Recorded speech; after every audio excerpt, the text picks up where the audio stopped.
The world seems to be heading in the wrong direction. There's too much unfairness in the world. The gap between the rich and the poor is growing. People are not accepted for who they are. The education system is outdated. Technology is not being used to get the best out of students, and despite the very best effort of teachers, lessons do not cater to the majority of pupils. As for the planet, I'm very interested in the environment, but we are destroying our natural world. We're polluting the air, we're acidifying our oceans, we're trashing biodiversity, and we're playing havoc with our climate system. Why have our leaders and grown-ups allowed this to happen? And what is my role as a child into creating a better future than the one you're leaving me? Now, I'm not the first person to ask these questions. Pete Seeger, who I used to listen to as a child, was singing about peace, fairness, getting along together and the environment long before I, or even my parents, were born. Now, all these problems make me sad, but they also make me angry and frustrated.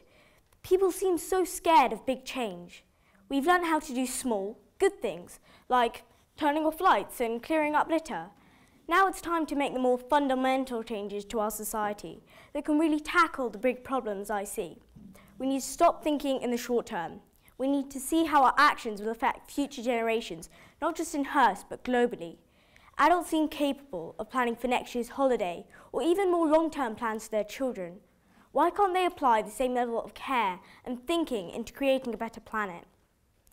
We don't know how to bring back animals that are extinct, and we don't know how to make a forest grow where there is now a desert.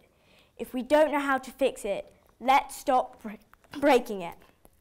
As children, we're told to be kind and share, but why is there now a bigger gap than ever between the rich and the poor? We're told to be polite and listen carefully to each other, but that's not what I see happening with the politicians. We're told to take care of the environment and clean up our mess, but somehow adults don't think that applies to them. We are trashing our planet, and I promise you, it's not because we're dropping sweet wrappers in the classroom. We look to adults as role models.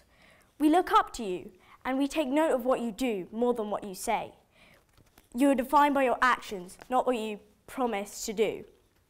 Now, just like adults, children can be thoughtless, materialistic, prejudiced, and selfish sometimes. But we aren't born with these attributes. We learn them, and children are much readier to learn from their mistakes. If you gave us a voice and listened carefully to it, you would hear us say we wanted a future where people wouldn't waste food and get 3 meals a day, while some go without food for weeks, where there would be no poverty and wealth would be distributed more evenly, where people wouldn't be judged on the colour of their skin, sexual orientation, gender, religious beliefs, clothes, or what you look like, where we would all live together in one massive community but still regard each other as unique, where you could be who you wanted to be without being shunned from society. We would live in a zero-waste world where everything is recycled and reused. We would live alongside plants and animals in harmony. We would think about what we eat, what we wear, how much stuff we buy, as every single one of these decisions has consequences, although we may not see them. We would value what makes us truly happy instead of money.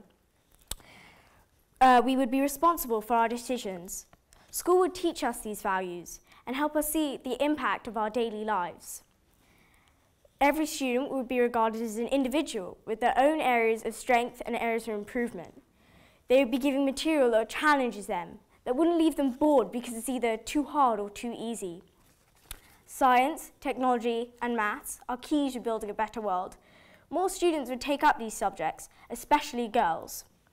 Now, I'm not going to give you a blueprint on how we create this better world because I don't have the blueprint. But if we could all take the time at home just to think about one small thing that you've heard today that's inspired you to change. For me, it was becoming a vegetarian. I thought about it for quite a while, did my homework, and then became a veggie at New Year. Now, I'm not saying you should all go home and stop eating meat, but if you could all think about something that makes yourself happy, even if it's just educating other people about the issues you've heard today, then that would be something. And we have to start somewhere. So let's start here. Thank you.